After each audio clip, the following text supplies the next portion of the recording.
Zenoti presents Growth Diaries, the fascinating stories behind the best brands in beauty, wellness, and fitness. Hosted by Sudheer Koneru.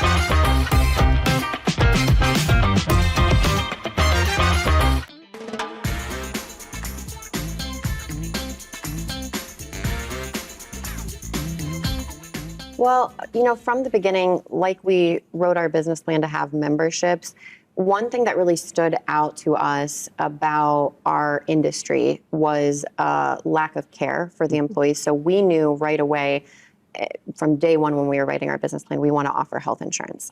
That is not easy from the very beginning. And we also were not able to do that in our very first store. It was something we worked hard for many years to build to. So offering health insurance, I think that was a day Lauren and I will never forget because it was so exciting to be able to give that to our employees. And it's something that's really incredibly lacking in this industry. And from there, we just continued to go, what do people need and how do we build it with paid time off, maternity leave, health insurance, 401k plans. We are constantly asking ourselves, how do we enrich the lives of our employees? And when you come from that place and it's authentic, then you are able to provide and it resonates. And so I think while our programs are still very small in comparison to a large or medium-sized company, I think it speaks volumes for who we are and who our corporate staff is that we every week are going, how do we make our employees happy? How do we enrich their lives? How do we add more value to work here? And I think that the difference is people can say they're going to do that, but it's either true or not. It's either felt or not. And so I think the authenticity is there. And we genuinely love and care about our employees so much because at the end of the day, human connection is really all that matters. And that's both with our customer and our employees. So trying to enrich the lives of them plus our guests, it's authentic and I think it lands. You've also said that's a big part of your success as a company. Maybe you can expand on what is this culture that you have deployed at your company? Well, I'm glad you brought that up. In fact, when we just went from self-esteem brands, and as you know, we brought purpose brands together. And as people were asking us, what is your IP? What is your intellectual property? And it would blow a lot of people away. We got Anytime Fitness in 50 plus countries, over 5,500 locations. And, people ask, is it the door access? Is it the way you design the facilities? And I would say, no, it's not the product at all. None of it is the product.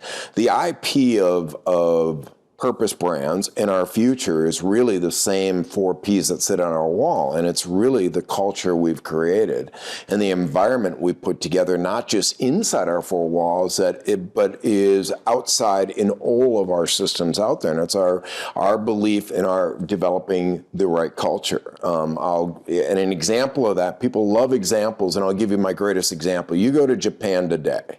Japan today has 350 Anytime Fitness copycats. 350 different brands. Think about that. That said, this 24-hour access thing is easy. You can build a 4-wall system. You do it about 4,000 to 5,000 square feet. You make sure people can come in 24-hour access. And of those 350 brands, if you accumulate all of their stores, they're not 50% of the scale and size of Anytime Fitness in Japan. And people ask me why, and it's the same thing. Here in Minnesota, we had one of the largest competitors to 24-hour access start here, and we have 5,500 locations, and they have less than probably close to 1,000. What made us different in scale and size had nothing to do with the design of the gym or anything like that. Had to do with the belief in bringing the right people together, believing in our purpose, driving profits to the right, to every stakeholder of the business. That is a very key element. I think so many people get caught up in their shareholder success, and I'll tell you where the real success is when you get obsessed about the stakeholders, your franchisees, your customers, your vendors. I mean, if my vendor isn't winning, which you're obviously winning, and I mean that in a complimentary way, everyone needs to win in the game, and you have to care about everyone's success in it. And then last but not least, have some fun while you do this. We have our 4 Ps, our people, purpose, profits, and play. And we take our business extremely serious, but one thing that's made us great in this business, we don't take ourselves too seriously.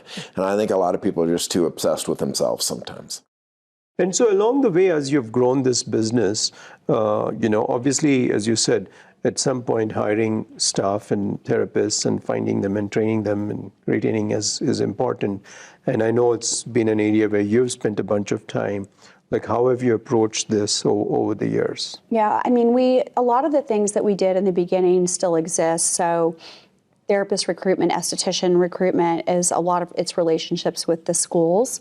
The schools do exist and want to provide jobs, and a pathway for their students.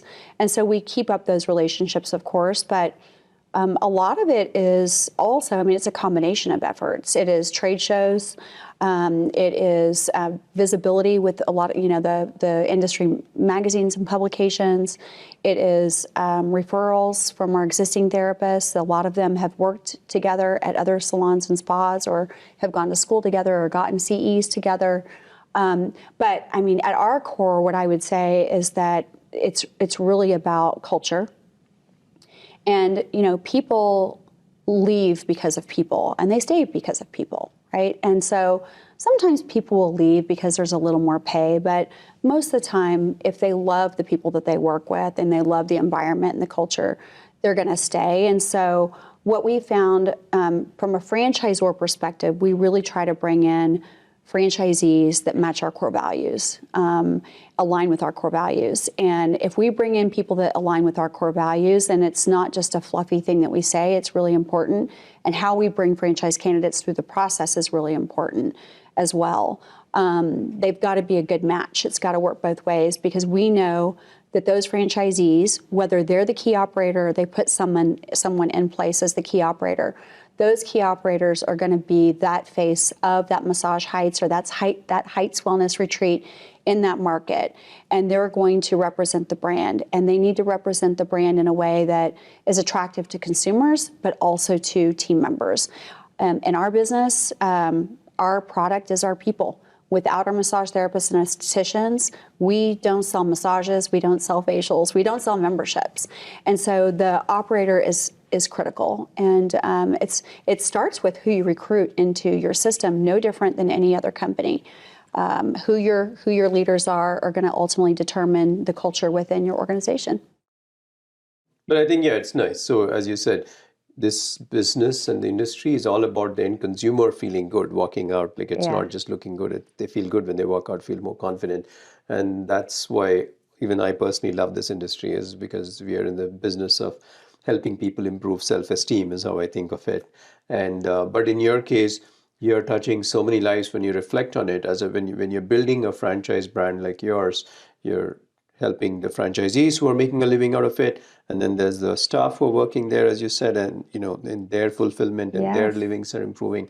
And then there's the end consumer. So there's a lot of impact. And given you have a lot of women entrepreneurs who are franchisees, that's nice to see. You're impacting a lot of women's lives too. Good to see that. Yeah, look, it's not just women, of course. It's a lot of women. A lot of our staff are women. Virtually all of our customers are women. We actually did some work a few years ago with a marketing agency, and we worked on coming up with a tagline. And we came up with the tagline, "With Blow, You Shine." And out of that came a promise statement that's now on the walls of our bars, which is, "We're here to make you shine." And we loved that. And then we started to love it even more when we realized we can make that promise statement to each one of our constituent groups, if you will, our stakeholders, our franchisees. Our corporate team says to our franchisees, "We're here to make you shine." Our franchisees make that same promise to their staff, and the franchisees and their staff make that same promise to their guest. So we're here to make you shine. That's wonderful. It works very well, the tagline, we're here to make you shine, because I think, I always thought about feeling good, but I love we're here to make you shine. Yeah, and shine means so many things, right? It's the physical manifestation of our services, and it's the self-esteem that you talk about, but more than that, it's the self-care. Yeah. And we know how much consumers today value self-care, and that's certainly not a trend or a fad. That now that customers have discovered, the world at large has discovered the importance of self-care, that's not going away. No one's going to give that up. So when I talk about the importance of how people feel when they're in our bars receiving our services, it's not only about the hair and makeup, it's about the vibe in bar, the beautiful environment, the warm welcome, the engagement with the stylist who's providing the service, the engagement with the customers sitting in the chair beside you. It's all about that wonderful experience they have that makes people feel great. How do we keep the best magicians? How do we get them and how do we retain them? We are fortunate in Canada that we can train anyone to be a magician. So the hair removal industry is unregulated, which means we can train anybody. They don't need to be a licensed esthetician, which is to our benefit, because a lot of people that get into the aesthetics world is the Wild West, Sudheer. People teach different crazy things everywhere. So when we get people that know how to wax, often it's harder to retrain them in our method than to get someone that doesn't know anything. So we have a 5-day training program that's both written, video, and hands-on. So we can train anyone to be a magician in 5 days. And as we grow and scale, it's important to us that we don't lose our culture. So to work at Foxybox, you have to have 3 things: a positive attitude, empathy, and you have to be self-responsible. If you don't have any one of those 3 things, you're not the right fit for Foxybox. So early on, we did a branding retreat where we came up with our brand foundation. I went, okay, we know we're cool, but like, how do we maintain this cool as we grow and scale? And so we looked at those qualities that we want to align ourselves with, from our magicians to our franchisees, and went, how do we test for these things and how do we make decision-making easy? So if we got someone in and we started training them and they were, late for an appointment-based business all the time, or, arguing back with, I know how to do this. Well, you just go back to those 3 questions, right? Do they have these 3 qualities? If the answer is no on any of them, okay, we don't move forward. So we've made decision-making easy for our franchisees from the hiring level.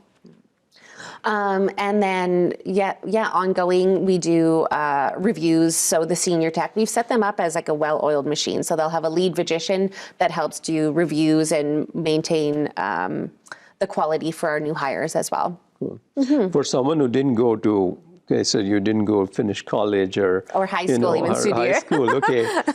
You seem to have very good concepts of, when they say when you have only simplify things to 3 things, people remember, you know. If you make laundry lists and all, they don't. So even your values and everything, you've brought it down to simpler ways of thinking. It has saved us so much time, and same with when we're looking for franchisees. Okay, what are the qualities we're looking for? Do they have these attributes? Okay, no, you're not the right fit then.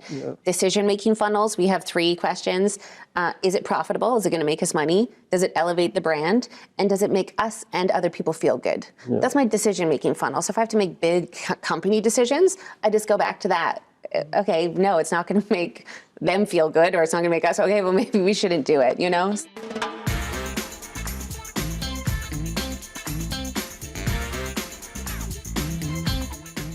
Great.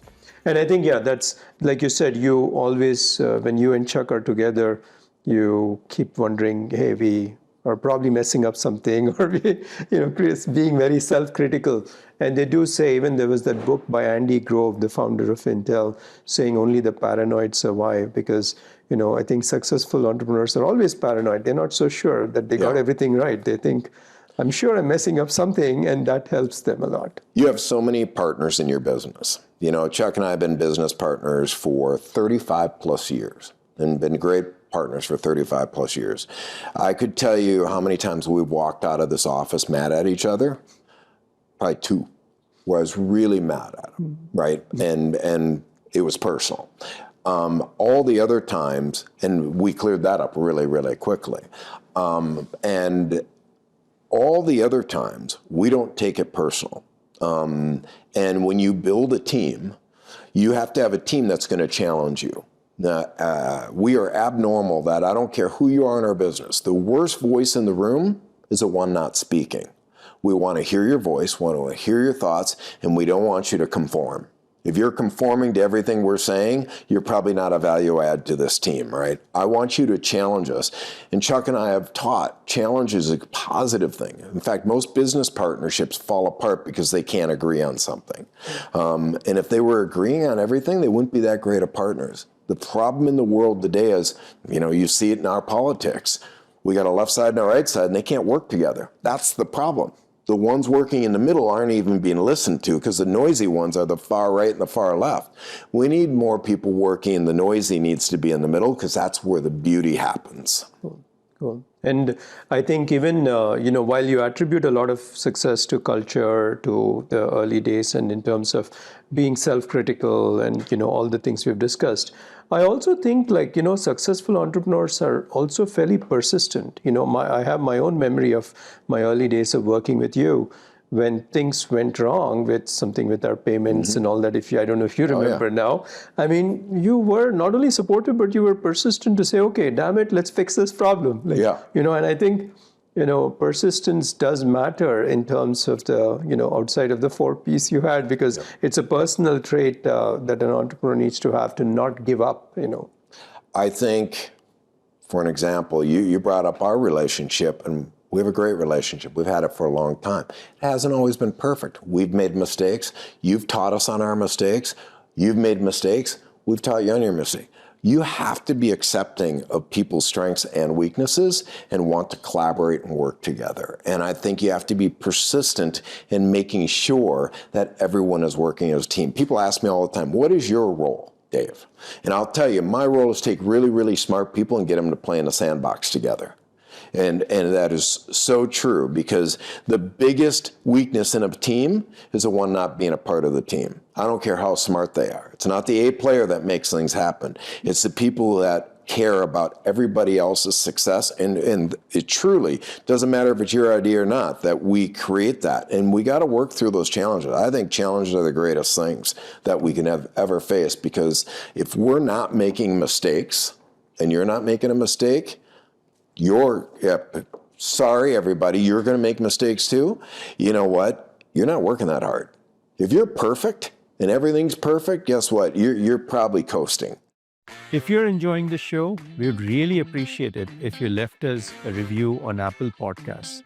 It only takes a minute and it helps others find the podcast. You can also follow along on YouTube and Spotify so you never miss an episode. Yeah. So both of you came from different, you said you both went your different ways, and then you came back, and you seem to be a close-knit family to say that you would work, together. Like a lot of times family doesn't necessarily work together.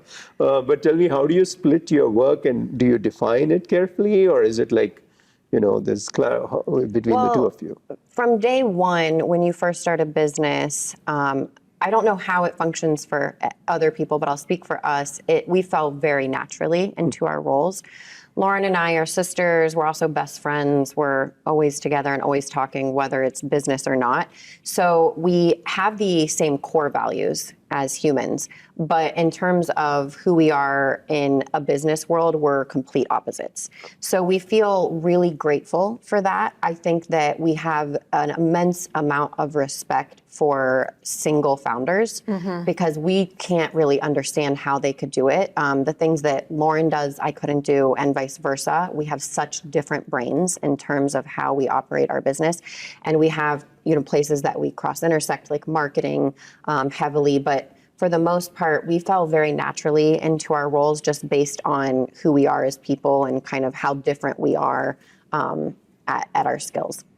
We like to say that together we're one perfect human. Yeah. No, but I've always found that successful founders, even if they didn't have a founder like you both together, they need someone who complements them. Otherwise, Totally. they can lose their way kind of thing. It also, like from a growth perspective, our goal was always to grow, and you have to have you can't have an ego in understanding what you're not good at, and the gift for us is it's like magnified our growth because we can trust one another and also understand that she's got that side of the business and I have my side. And sometimes, like Amanda said, we do cross over, but it's just our skill sets that kind of have allowed us to plow forward. Cool. And not having to check on the other person. You know, you're not like worried or wondering, I don't ever think about it, and she doesn't think about it. We know like we're going to take care of each other and take care of our side of the business. I think people should be really cautious about going into business with either family or friends based on where they are in their life. For us, you know, people always love to ask that, like, well, do you guys fight? We don't ever. But that doesn't mean we don't disagree. Yeah. But I think that who we are as humans, we have so much mutual respect and love for one another. And we also aren't the type of people that would be tyrannical or outrageous. And I think at the end of the day, if you have a ton of awareness around yourself, you will be able to partner with someone. And that person also has to have the awareness and zero ego. Is there a particular trait of yours that you feel has served you well as you've built Blow over the last 10 years? I mean, you'd probably have to ask my team. I think it's my commitment to collaboration and my recognition that I don't have all the answers. I have something to learn from everyone, and I want to encourage and facilitate that. I tell my team all the time that I don't want anyone to hold back. If they've got a question, if they have an idea, if they have an observation, I want to hear it because good ideas come from everywhere. Important insights and observations come from anywhere and everywhere. So it's been really important to me for my leadership team across our whole team, and of course to our franchisees and their team members when I'm in their bars. It's been really important to me to create that comfort where people do feel that they can come to me with their questions, ideas, etc. I think essentially what ownership is something that we want to build on. And at every given point, the reminder always is that if there is no one watching you, are you still doing the same work or you're not? And if the answer is always yes, then I think essentially you're meant to do that. You're supposed to do that. You'll excel at it. But if no one is watching and if no one will come to know whether you've done or contributed at all, and you decide to still do it, I think that's the answer. That means that you're in the right place, doing the right thing. So when it comes to employees, right, you said like the staff in your place don't need to wear uniforms and it's very different. And so how has the journey been finding staff and growing them, or, you know, for your franchisees as well, supporting them and saying, how do you go about doing this? Definitely COVID changed things for sure. I think almost anybody can agree to that. Well, we hire, I can train anybody on anything. You know, we can. But I look for, I call it the cheerleader. Not necessarily, the person doesn't have to be a cheerleader, but I want that person. When you walk in, you feel their energy. They're excited to see you. They're excited to be there. You can't train that stuff. And so we tend to look for people that are a little more outgoing, a little more exuberant.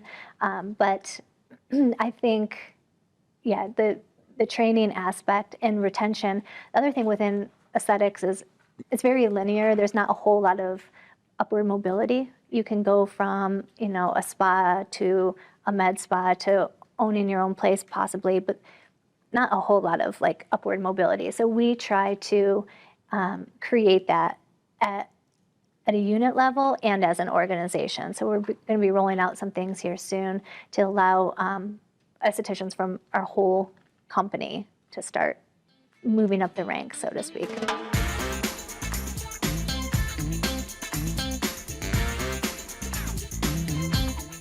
I think that stands out for me. Successful franchise businesses One which you said, which is they treat the franchisee as part of the collaboration process of how will this business evolve. They don't treat the franchisee as, I'm telling you do this, just go do it because I know better kind of stuff. Yeah. I think that collaboration is an important element I've seen. The second, what you were just saying, which is to start off, I think I've heard you say before that people are the most important part when you go into business, taking care of the people and having the right people around you. And often people think it is the people inside your company you're talking about in your corporate office and all. But actually, it is the franchisees also who are part of your company is how you to approach it because they're the people you have to take care of and they're the people you have to worry about kind of stuff. When we talk about the Blow family or the Blow community, we don't just mean our corporate team. We don't just mean our team and our franchisees. We mean their staff and we mean their customers too. Some of the ways in which our system has evolved and improved over time is based on input not just from the franchisees, but from the people working for them, from the customers. Every single time, literally every single time, and I go once a week to one of our bars for a blowout, whether I'm in Toronto or traveling, every single time, the conversations I have with the staff or the observations or engagements with other customers informs my thinking, gives me something to bring back to our team. So yeah, it's not just about we're the franchisor, we've developed the system, you have to follow it. I think as an emerging brand, there's a spectrum. As an emerging brand, you're more likely to back off with the enforcement of compliance with the system. And you recognize that your system's evolving. As you grow, you have to shift. And that's a difficult transition to make. And we still are making it, I would say, because you have to get to a point where you say, no, this is the way. These are the system standards. And what I learned at one point, which was a revelation for me, is that when we have to enforce compliance with one franchisee, we're not just doing it for the sake of following the corporate rules. We're doing it for the sake of protecting the brand for the other franchisees. And that became evident to me when a franchisee said to me, I love my neighbor in my market, my fellow Blow franchisee in my market, but she's doing things that are offside. Can you please fix it for the sake of my business in this market? And I went, okay, now I get it. And it gave us the confidence to have teeth to be able to enforce compliance. So I think as you evolve, finding that fine line between where you say, no, this is the way it is, or, okay, let's work on this together. How can we evolve? But also to be able to confidently say to franchisees, that's a great idea. We recognize the value and importance of what you're saying, but not right now. Right now, there are other priorities. We've got that umbrella bird's eye view, and it might not be satisfying to you at this moment in time, but we're not addressing that quite yet. I think, the notion of listening very closely to the world around you as an entrepreneur, not just hearing people out, but actually listening and internalizing, and especially in the early stage, as you mentioned, very important because you're trying to figure out the whole brand and all that stuff. And yes, absolutely. I do think people struggle with the enforcement as they become a bigger brand, but it's a critical transition to make, as you said, for the benefit of the broader network, that there is a standard that your brand stands for. Yeah, and sometimes if a franchisee is not performing well, they think the answer lies somewhere outside. I remember hearing a former CEO of McDonald's speak in an International Franchise Association event about franchisees who wanted to add hot dogs or wanted pink lemonade in addition to the yellow lemonade. And, franchisees will often seek something else. But I always say, we have given you an incredible toolkit. We've given you incredible recipes. We know they work. And great ideas, but not for now. Let's focus on these other things that really have been proven. Once you've got the proof, to be able to confidently say, we've built you a great system. the rubber hits the road with you. The execution is up to you. But we know that what we've built works. Yeah, I think it's two things. They and we need to understand what their end goal is. What is their why? Why do you want to become a franchisee? Why do you want to own this business? What is your game plan? Do you want to be an operator? Are you buying yourself a job? Do you see yourself operating this location for the next 1 year, 3 years, 5 years, 10 years? What is the lifestyle that you want to create? Why? What are you doing it? You want to send your child to school? You want to travel all the time? Like, what's the plan in the next, 1, 3, 5, 10 kind of thing? So they have to have a very clear understanding of what their goal is so that we can help them build a plan towards that. Because in some instances, we have great profitability on one location, but if you're at 3 locations or 5 locations or 8 locations, that's an incredible lifestyle. So what are you looking for and in what time frame? And so that's really important that we're on that same page, that we understand the why. We're looking for people that are passionate about people, because regardless of whether or not you operate that location or you have a key operator in it, they are going to be influenced by you. And we need you to lead those people, even if you're not in the day-to-day operations. There has to be planning and accountability and leadership and motivation and all of those things. We need your retreat to be successful. And so a lot of it is about leading, and a lot of it is about, really, do you love people? This is a people business. Whether you're in it leading the people or you're greeting the people, it is a people business. So I would just say a love for people is really, really important. I think I am innovation first. Growth excites me. And I'm always excited about what's new in the market. I'm always excited about what new systems, processes we can build on. And that, I think, is something that what I've realized is that works for me. I am the person who will always be excited about growth. I will always be excited about what's new. I will be always excited with innovation. And I think my team, instead of what they have also realized about me, is that at times they'll have to tell me that, no, it's okay. This thing is 6 months away. This thing is a year away. Let's first focus on this particular thing. And it's kind of a double-edged sword, because what is exciting to me, I will automatically always gravitate towards that. But it's good to have, I think, a team that will also bring in that check, that we are not perhaps ready for it right now. It makes sense or it doesn't make sense. So yeah, and when it works, it is great to see. Yeah. Yeah, clearly, since you've moved the needle in terms of technology you've used within your business, I think curiosity and learning all the time are an important element. And I think especially in this field, it's changing so fast with a lot of innovation. And I'm sure there's a lot more innovation ahead of us. I agree. I agree. Cool.